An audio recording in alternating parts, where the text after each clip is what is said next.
Welcome back to the Iron Couch, where every week I'm going to break down episodes of House of the Dragon. Today, episode 4. We opened up with Rhaenyra on Dragonstone, I'm pretty sure, and she's over there trying to take her dad's advice and pick herself a husband. She's pretty much over it since it keeps ending up being a bunch of old men and little boys, not much to choose from. So she blows off the last 2 months that she's supposed to spend on Dragonstone choosing a husband, and decides to come back to King's Landing anyway. She kind of bumps into Daemon on the way back, or Daemon bumps into her on the way back. I really wasn't sure how Daemon and Rhaenyra felt about each other after episode 2, but it looks like in this episode they're kind of making up. There's a lot of making up in this episode, actually. She bumps into Queen Alicent, and I guess for the first time in years, they talk, and they start to patch things up, and sort of make things cool again. I've missed you too. She definitely pissed off her dad by blowing off the last 2 months on Dragonstone, but I don't really think she cares that much. She might feel a little bit bad about it. Daemon sneaks her out in the middle of the night through some of the secret passages in the Red Keep, which was cool. And he basically sneaks her out dressed like a page or something to go party down in King's Landing in the slums. They go drinking, take in a show, all that kind of good stuff, and then Daemon takes her to a brothel and pretty much just walks her through an orgy, which is kind of a weird thing to do with your niece. He thinks she's going to be all shy about it, but as it turns out... Joke's on you, I'm into that shit! She's kind of with it, and I think that freaks him out, because all of a sudden he just bails. After that, Rhaenyra goes back home, and decides she'll just get busy with Criston Cole instead. So I guess there was something in between them, and not every one of my theories is complete crap. While she's getting busy with Criston Cole, she's also being ratted out by some little kid that saw her outside the brothel. This gets back to Alicent, and she hits Rhaenyra up to find out what's going on, and Rhaenyra just pretty much lies to her. I was only a spectator. I didn't do anything. Why must you turn my office into a house of lies? After that, she gets drug in front of the king, and he's pissed. He's found out about everything she's been doing, and I'm sure about her ditching out on Dragonstone 2 months early since she's there. He's pretty much done with her at this point, and he decides that she is going to marry Laenor Velaryon, whether she likes it or not. She agrees, but only on the condition that the king does something about Otto Hightower, because everybody can see what he's up to. Daemon starts this episode by being a dick to boats. He comes back to King's Landing, and nobody's really sure exactly what he's doing when he walks in holding the crab feeder's hammer and wearing a driftwood crown or something on his head. And kind of to everybody's surprise, he hands over the hammer and the crown and bows to his brother. So, they make things cool again. And Viserys is pretty happy to have his brother back in town.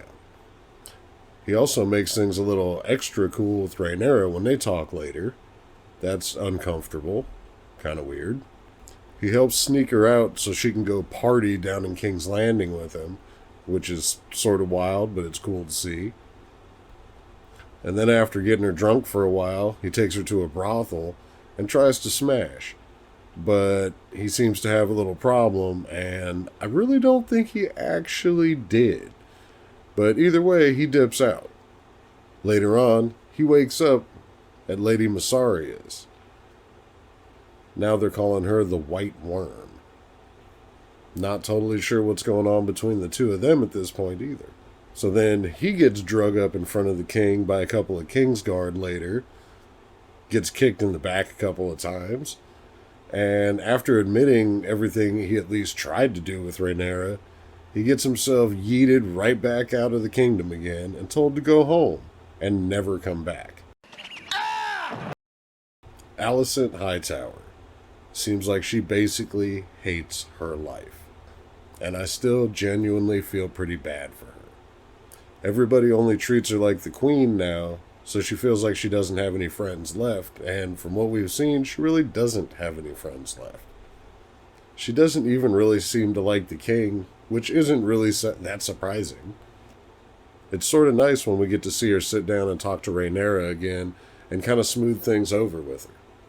But it is sad that while Rhaenyra is out having her fun night on the town, the queen's basically like a late night booty call for the king, and she definitely doesn't enjoy it.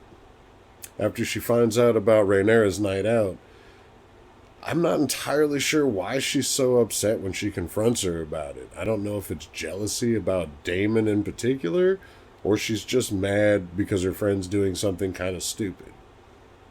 Now, she tells the king that she thinks Rhaenyra's telling the truth and that Daemon's lying. So it really seems like she's right back on her friend's side. With her getting pulled in so many directions, I kind of hope she doesn't snap. Go crazy? Don't mind if I do.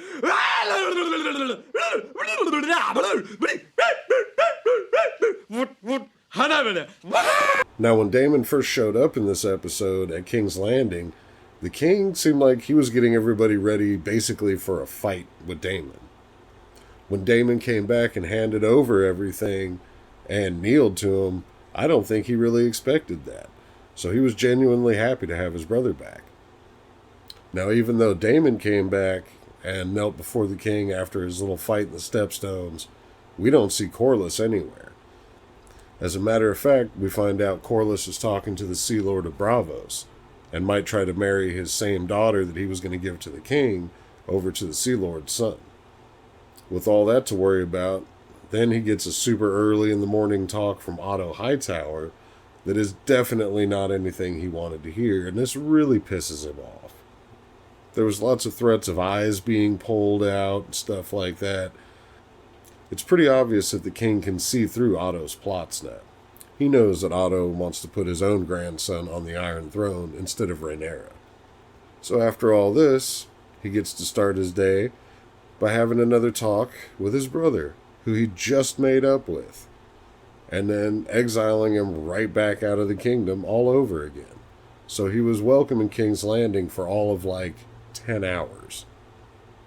He also makes it really clear that he does not want Daemon with Rhaenyra, even though Daemon asked for her when he was getting his ass kicked by the king. He's really just done playing with everybody at this point. So, like I said, he throws Daemon out, tells him never to come back, and then when he talks to Rhaenyra, he makes sure that she understands that she absolutely will marry Laenor Velaryon. At the end of the episode, he even sends her a little ancient plan B. From the king. It will rid you of any unwanted consequences. So 4 episodes in, and Otto Hightower has gone too far. He seems like he has some kind of relationship with Lady Misery or the White Worm. I don't know if she's the new Varys and that little kid was one of her little birds, but that looks like what it's going to be. But when Otto drops that dime on Rhaenyra, it totally backfires on him and blows up in his face. I can no longer trust your judgment. So I was right about the dagger being special. That dagger once belonged to Aegon the Conqueror. I was not expecting it to be Aegon's dagger, personally. And I also thought the little inscription there that you can only see with fire was super Lord of the Rings, but very cool. Kind of explains why the king's always wearing the damn thing. I was also right about Criston Cole and Rhaenyra, which proves that I am just as observant as 99.9% of people that watched it. I am too smart. I am too smart. S-M-R-T. I mean S-M-A. I am going to assume that that little kid was our first little bird, and Lady Misery is pretty much Varys for this show. She might be even more than Varys, though. I don't know. Who is she really? It's obvious that Daemon knows the secrets of the Red Keep really well. All the secret passages, or at least that one. I thought it was really cool to actually see that right now in the show, too. I wasn't expecting her to just sneak out and go wander around. And the hidden passages there. Tag that in your brain. I think that's going to be important later. We also saw that in this episode, Aegon's little sister, Helena, has been born already and looks like she might be maybe a year old. Right at the beginning, we got a Blackwood stabbing a Bracken, which was just awesome if you've read any of the books. Makes a lot of sense. The party in the streets of King's Landing was also really cool to see. I hope we get more shots like that. Not just the brothel or anything, like all of it. I also really liked our little mummers show that was going on. It kind of reminded me way back in Game of Thrones when Arya watched one. It gave us some insight onto how the people of the King's Landing see things too. So I'm left wondering this too. Now that the King's fired Otto, is Otto going to try to kill the King? Is Otto going to try to convince Alicent to kill the King? Or is Alicent going to snap and just try to do it herself? Or is the Iron Throne just going to keep stabbing him and do it for everybody? How far will things go between Corlys and his little alliance with Braavos? Hopefully I'll be right about something else by next week, but we'll see. If you enjoyed the show, drop me a like. If you want to be on the show, drop me a comment. And subscribe so you don't miss anything else.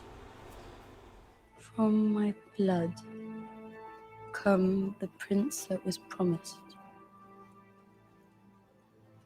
and his will be the song of ice and fire.